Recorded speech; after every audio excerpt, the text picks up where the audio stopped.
জম্মু ও কাশ্মীর, পাঞ্জাব, রাজস্থান এবং গুজরাটে পাকিস্তানের একাধিক হামলা প্রতিহত করার দাবি করেছে ভারত। এ সময় পশ্চিম সীমান্তের একটি বড় এলাকা জুড়ে ব্ল্যাকআউট হয়।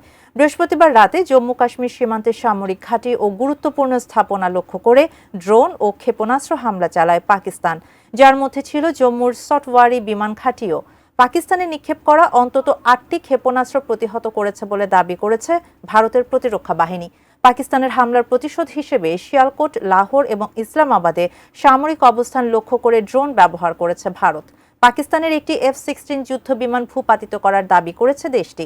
তবে জম্মু কাশ্মীরে হামলা চালানোর অভিযোগ অস্বীকার করেছেন পাকিস্তানের প্রতিরক্ষা মন্ত্রী খাজা আসিফ।